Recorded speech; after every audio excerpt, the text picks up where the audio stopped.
Kadosh Erev Tov, Masechet Ketubot Daf Aleph, Amud Aleph, 101A1. So we were just finished by saying that this is again the Shita of Shemuel Ta'ameh, that he says that Amima'enet, which means a girl that she's rejecting the marriage, she does not have to wait 3 months in order to get remarried. But if she comes out with a get, she does need to wait 3 months, right, in order to get married, because we didn't want to differentiate between a woman that gets a get. The second that a woman gets a get, 3 months. Come on, that's called havchana, in order to make sure that if she becomes pregnant, who does the child come from? Says the Gemara, my Kamash, what is coming to teach you? Tanina Kulu, we already learned all these chilukim in the Mishnayot, because we already learned in Yevamot, Daf Kufchet Amud Aleph. So over there we learned it. Hamima'enet be'ish, right? Hu mutar bikrovotea. We learned over there, if there's going to be a mima'enet, a girl that she comes and she rejects her marriage, she's allowed to get married to all his family members, and he's allowed to get married to all her family members, and she's not disqualified from the kiuna. But if he gave her a get, he's not allowed to get married to her family members, and she's not allowed to get married to his family members, and she's psula min kiuna. Meaning this distinction between a get and mima'enet, we already learned it in the Yevamot. Yevamot comes before Ketubot. So why do we need to learn it over here? We already learned it. Why do you need it? Yeah? Hechal, Shmuel needed to teach you the lo tnan. A Mishnah was the adin, right? Sorry, what was the tzricha lamtin shlosha chodashim? It's tzricha de lo tnan. Everything was mentioned there, except for the waiting 3 months. Meaning, the concept of him getting married to her family members, her getting married to his family members, the psul for kiuna, not getting married to a kohen, all that you're right. Meaning, if it was only for that, it was deja vu, it was already repetition. We wouldn't have mentioned it. But because of the concept of shlosha chodashim, of havchana, that we needed to mention. And that was a chidush. That's why if it's already repeated exactly, it has to be something of a chidush. Okay? So says the Gemara, when we just said machlok tonight, Rabbi Eliezer says, Masechta klum. There's no Masechta. That means a Maaseh Ketana is nothing, right? Ve'en ba'ala zakai b'mitziata v'lo b'Masechta v'lo b'farad nerdeh v'edon yoshav and mitmelech, right? Not only that, when this Maasim of a Ketana, meaning when a Ketana is going to get married through the mother or the brother, it's nothing. It's a riyeh. Why is it riyeh? Because at the end of the day, it's only the Rabbanan. It's nothing there. So therefore, the husband is not zocheh if she finds something. He's not zocheh if she works, not in hafarat nedaria. He can't do hafarat nedarim. He doesn't inherit her. He doesn't become tameh to her if he's a kohen. Klalo shel davar. Eno kishosh lo davar. Ze klum. He's not even his. It's not like his wife. The only thing she needs to get rid of the marriage is the miyun. So you see from here, this is a mifurash. Rabbi Yoshua says, Maaseh Ketana klum. It is strong. I mean, even though it's the Rabbanan, it is strong enough. Ba'ala zakai v'mitziata, right? The husband inherits, he gets whatever she finds, or whatever she works. He does hafarat nedarim. If she dies, he inherits her. Mitamela, he becomes tameter if he's a kohen. Klalo shel davar. Harei ki ishto l'chol davar sheyotzeh miyun. He says she's 100% the wife. The only difference is this woman has a way out easier than any other woman. Other women usually have either the husband dies, right, or you get a get. This woman doesn't even. So she gets like an extra way, which is a much easier step. He doesn't have to die. She doesn't have to kill anybody. And he doesn't have to give her any get. A get is a tedious, it's not that simple to do a get. Gitin is very, very complicated. So you see from here, though, that this is the machloka between Rabbi Eliezer and Rabbi Yoshua. So says the Gemara, Leima Rav Damar Rabbi Eliezer, Ushmon Damar Rabbi Yoshua. So why don't we just say that Rav holds like Rabbi Eliezer and Shmuel holds like Rabbi Yoshua? Why? Because we wanted to say that Rav, that he says that a Ketana goes out with a get, that she doesn't get a ketubah. He holds like Rabbi Eliezer that there's nothing there. Okay, and Shmuel that he says that she does get a ketubah is like Rabbi Yoshua, that it's 100% a good marriage. Why don't we that means why don't we make the machloka between Rav and Shmuel, does she get a ketubah or not get a ketubah, depending upon the machloka of Rabbi Eliezer and Rabbi Yoshua, is the marriage of a ketana a real marriage or not, if it was done through the mother and the brother. That's what we wanted to say. So says the Gemara, no, we don't want to say that way. Why? According to Rabbi Eliezer, nobody argues, right? That what in Shitat Rabbi Eliezer, that there's no machlok between Rav and Shmuel, that there's no ketubah for a ketana which is mitkareshet. Why? Because even Rabbi Eliezer holds that the husband does not get all these things. There's no chovav ketubah until there's a real marriage. So therefore, for sure, there's nothing what to talk about. Keep pleading. When is the machlok between Yam and Shmuel according to Yoshua? Shmuel, Rabbi Yoshua. Shmuel says that I hold like Rabbi Yoshua, and therefore it's a good marriage. And Rav says, no, there is things from her to him. But from him to her, he never spoke about it. Meaning, one more time, what did Rabbi Yoshua says? Rabbi Yoshua says, from her to him, it's not a good marriage. And therefore, he does not inherit her. He does not get her work, whatever her salary. He does not get whatever she finds. Why? Because it's from her to him. So from her to him, he gets nothing. But from him to her, maybe yes. Rabbi Yoshua never spoke about it. So you can't bring me a proof from Rabbi Yoshua. Okay? Next.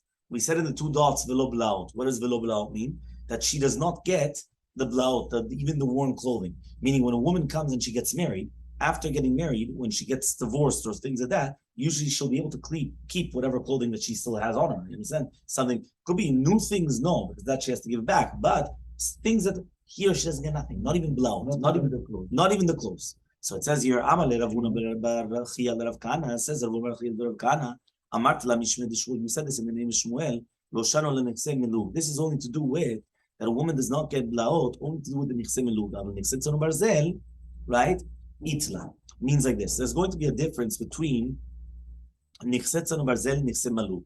Nichse barzel are basically properties that the woman brings in for the ketubah, which means we evaluate them, right, at the time, and then we put it for the ketubah. Now, the husband accepts upon himself responsibility, and therefore, if he divorces her or if she dies, what happens? He has to come and give that amount. Whether it went up in value, down in value, he takes full responsibility. So it comes out that since these are called nichset tzun barzel, because basically it's like the tzon is like a shepherd, right? And barzel is iron, but basically this is basically things which you accept full responsibility. So therefore, since he has to pay for these things, so therefore it belongs to him now.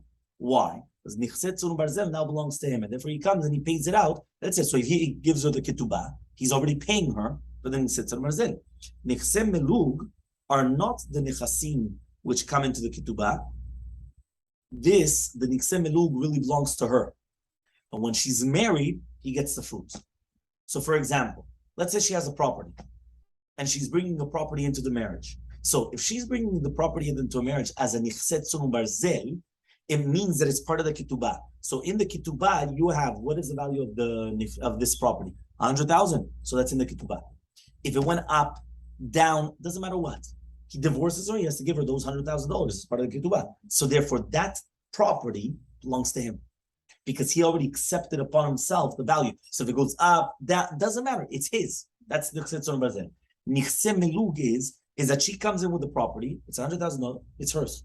She does not want him to have it. It belongs to her.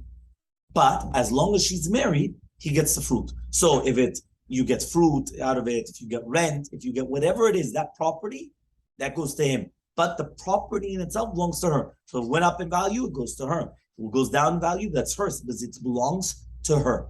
So here, says the Gemara, what are we talking about? Only by nichse melug. But nichse tzun barzel, she does have, right? I mean, she does get this, how do you call this? So that means that's what he says here. The mema'enet, right? In all these cases, right? We're only talking about the blaot of nichse melug. But the blaot of nichse tzun barzel, right? She has to give it back when she's leaving her husband. Okay, that means nichse melug stays with her. But the nichse tzun barzel, she has to give it back to her husband. So she had a nice, beautiful dress that she bought, which was $1,000. She has to give it back to the husband if it was a nichse tzun barzel. Nichse melug, no, it goes out with her. So says the Gemara, Rav Papa comes and asks a fun question. What case which one of the three women is Rav Kana talking about? Right? But remember, there were three different women. There was mema'enet, there was shniya la'arayot, and there was ailonit. Right? Shniya la'arayot means that it was a rabbinical prohibition of close kinship. Okay? And ailonit means that she cannot have children. So, there's different forms of ailonit. You remember that she gets until the age of 20, her voice is very hoarse, she doesn't have the chest area, right? All these different signs that she cannot have children. So says the Gemara, if you're going to tell me it's a mema'enet, if you're going to tell me now that they're still here, meaning that when she's doing the mi'un, the properties are still here, so then why can't she take it? She takes everything back. Everything belongs to her. If you're going to tell me that it's not here, So then obviously she can't take it. Meaning, what's the case? If it's a mima'enet, if the property's still here, since we said that the marriage was not a viable marriage, so if she takes everything back, whether it's nichsetz or marzel or nichsemelu, and if it's not in front of us, meaning the properties are gone, so then she doesn't take anything anyway. So what do you want then? So ella, but rather, ailonit. It has to be talking about an ailonit. So 1 second. Idit niu, if it's right here at the time when she's leaving her husband, idivide shakla, she takes everything. Right? She takes everything, whether it's from the nichsetz or marzel and semeluk, she takes this back. If it's not here, so then ibchan baile, the opposite, right? He says nichse melug di b'shutaka, nichse melug is in her properties, so itla, she should keep those clothing. The nichsetz or marzel that it's not in her properties, letla, she should not keep. Meaning we should have said we should have flipped it. We said before, right, that only she gets from nichsetz or marzel and not nichse melug. It's the exact opposite. Nichse melug is hers, so she should get the blaot from that, the leftover clothing from that. But the nichsetz or marzel is not hers, so she shouldn't get it from there. So says the Gemara, you're right. So it's not on mimayenet, it's not an ailonit, but rather ela shniya, it's on the shniyot la'arayot. Kansur Rabbanan ledida bedidei uldidei bedida. The rabbis came and they made a knas. What was a knas? We wanted to make a knas that she shouldn't get the things which are fitting for her, and a knas that he has to pay things, right? That basically we wanted to make that everyone's losing out. Also, he's losing out, she's losing out, everybody's losing out. That's what we wanted to do, which means mina din, the husband should give her back for the nichse melug and not for nichsetz on barzel, right? Just like we explained by Elonit. But since the marriage was done by prohibitedly, it was a prohibited marriage. They weren't supposed to get married. It was a derabanan. It was not the right, but still, it was a derabanan. It was a rabbinical one. But the rabbis made a knas that she shouldn't get everything that she gets, whether it's the ketubah, perot, mezonot. We didn't want to give her all these things. But mitzad sheni, the other way as well. We wanted him to pay from nichsetz on barzel that usually he wouldn't have to pay. So basically, we gave like a penalty to him and a penalty to her. She's getting divorced. She doesn't get a ketubah. She doesn't get mezonot. She doesn't get this. She doesn't get. But not only that, he also has to pay for certain things that he didn't have to pay, because we're giving a penalty to both, also to him and also to her. Why? Because they got married illegally.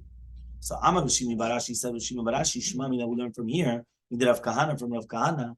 Aile leglima. If the woman brought in a glima, let's say clothing, right? A cloak or it's a clothing, hararu clothing for it as the semelu, karna have. So says the Gemara, this beged in itself is like keren, it's like a principle, and therefore you could sell it, right? And then the husband comes and he takes the fruits from it, and the principle stays for her. And we don't say that she should keep it until it's going to wear out. Why? She brought in a clothing, sell it, keep the principle, and you get the interest. You get the fruits on that. But the principle still stays the way that it is. So says the Gemara, Rav Nachman says, Pera says 1 second, when you're using clothing, that in itself is considered perot, not keren, that's not principle, that's fruits. So therefore, the husband should be able to use it until it wears out. And then she gets nothing, basically. So answers the Gemara, Rav Nachman pliga. You're right. This is actually an arguing on Rav Nachman. Okay? So for this psak of Rav Nachman is arguing on Rav Kahana. Rav Kahana wanted to say that you sell it and you keep the principle and you only get the fruit. Here Rav Nachman says, no, you could wear it and then you wear it out. And that's it. And that's considered the actual, the fruit in itself. Okay? Next. We learned in the 2 dots that the mema'enet shniya v'elonit, they don't get a ketubah. Amar Shmuel says, Lo shalom ela maneh or matayim. We're talking about they don't get the maneh or matayim. Aval tosefet yesh lam, meaning they don't get the ikara ketubah. Ikara ketubah is 200 for a betula and 100 for a mana or a grusha or a chalutza or a beula. Right? Anything which is not a betula gets 100. However, though, tosefet ketubah they do get. Meaning if a person comes and he gets married to her and he says, you know what, I want to give you $50,000. Why? I just wanted to do it. She gets it because it's not called ikara ketubah. It's called tosefet, extra. So the extra she gets. Okay, Tanya, we also learned this right. The women that the rabbi said that they don't get a ketubah, for example, the memayenet and her friends, which are brought down in the Mishnah, they don't get a 100 or 200. They do get tosefet. But women, where it's written mefurash that they have to go out of their husbands without a ketubah, for example, she goes against the dat yudit, right, or all the other halachot, meaning that a woman all of a sudden she goes off the path.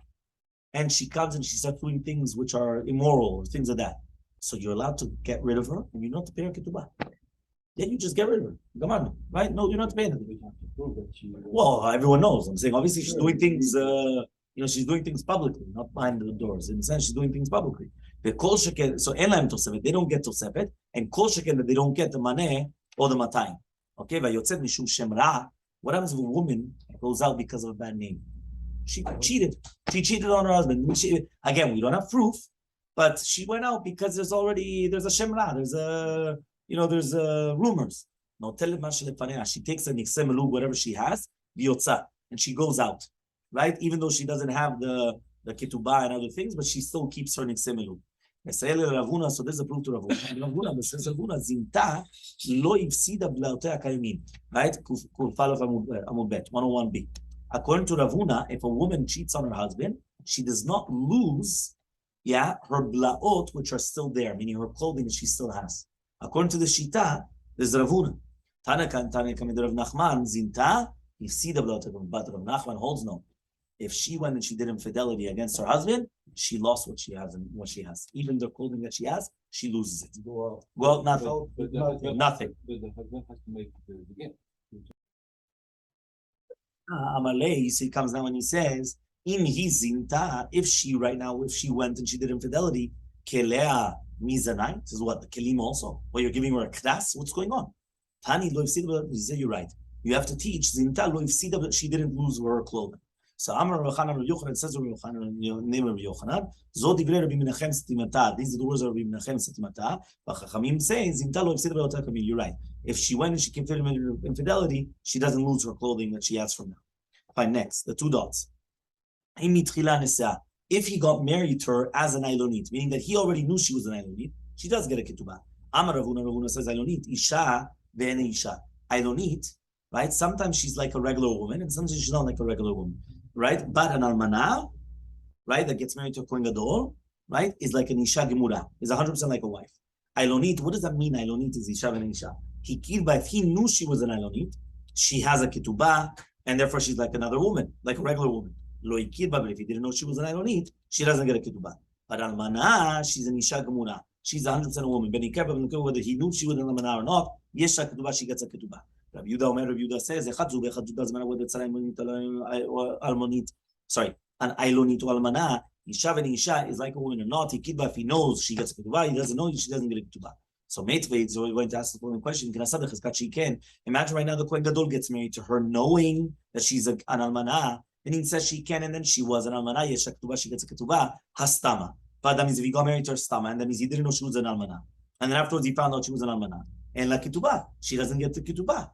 So says the Gemara, lo teima hastama en la ketubah. Don't say that stama, that she doesn't get a ketubah, but rather you have to say, if he got married to her bechizkat she'ena ken, that she's not an almanah, and then she was an almanah, she doesn't get a ketubah. Aval stama mai, but what's halacha in a stam case? So it says itla, she does get the ketubah. At the time, but when you taught bechizkat she'ken and mitzat she'ken yesh la ketubah, lashmin and stama, but why don't you just say stam? The kol shekenha. And all the more so in such a case, if you got married to her already knowing that she's an almanah, for sure she gets the ketubah. The old Tani, and also we learned another Braita, Knasa, if you got married to her, knowing that she was an almanah, and then she was an almanah, yesh ketubah, she gets the ketubah. Knasa stam, if you got married to her, stam and ketubah, she doesn't get a ketubah, to the Ravuna. So there's a question against Ravuna. So says the Gemara, Ravuna matznit, and say Ravuna, he made a mistake because of the Mishnah. Who savar, he thought, made the kamaflik from the fact that we made a differentiation between Ailonit, and we didn't make a differentiation between almanah. So it's mashma the almanah, even the stama, she gets a ketubah. But it's not true. When would you learn the almanah? Because of the machlok of the Ailonit, which means once we mentioned the concept of the Ailonit, that she does get the ketubah, when he knows about her, we continued with the concept of the almanah to the Kohen Gadol, that she does get the ketubah in the same case. But in a case where he didn't know that she was an almanah, and then he found out afterwards she does not get a ketubah. Hadrana almanah. We're going to start, we just finished the chapter 11. We're going to start just the Mishnah on chapter 12. Okay? Chapter 12 is for what? Now it's going to be, we're going to start. But it's for when?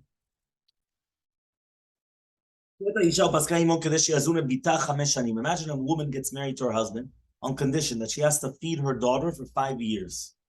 Okay? That means, remember, this is not his daughter, it's her daughter. It came from her, from a previous marriage. So listen, He ate it. That's it. Come on, this is the way this was the condition. That's it.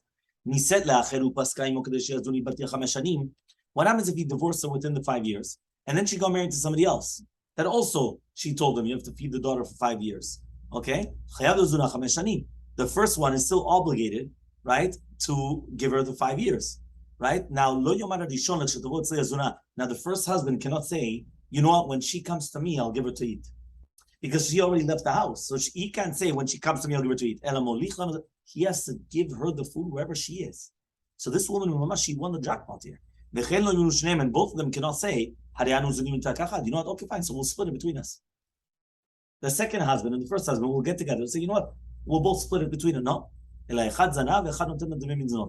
of them gives her the food, and one of them gives her like an allowance, gives her the money. So no much. Yeah, it's like a she's gonna get like double dipping. So that's what it is here. Niset abal, right? Niset. What happens now if the daughter got married? Habal noten la mezonot. The husband gives her the mezonot. Him and both of the two previous fathers, like the husbands, the stepfathers, so they have to give it the allowance. Metu. If right now, right, they died. To him, the daughters are going to be fed from nechasim b'nechorim, but she's going to be fed from nechasim mishubadim. I mean, she has like a subjugation. She's even greater than the daughters. Meaning, his own daughters are only getting fed from fields that have no lien. She's getting fed from fields that have lien. She's like a balat chov. So the ones that were very, very smart, the smarter ones, and they became smart, said, as long as you're with me, I'll do it. Meaning, I'll get 5 years, but as long as you're with me. Why? It's the second that he divorces her, or if he dies, or whatever, tough luck, get out of here. That's what he would do. Says the Gemara, let's just do a little bit more in the Gemara. I thought it was going to be longer. It was stated, imagine a person comes in and tells his friend, I obligated to give you $100. Rabbi Yochanan says, Chayav. Right? Why? Because you said it. You obligated yourself. You said it. He says you're going to be patur. Says the Gemara, what's the case? If he said, atemedai, right? That means I am modelecha, I'm modelo. So what's the reason he says he's going to be patur? If he didn't say atemedai, you guys are my witnesses. So what's the reason in Rabbi Yochanan that he says you're going to be chayav? So says the Gemara, really, you didn't say atemedai. What are you dealing with? Elmaleh that he said that I'm obligated to you 100 with a shtar.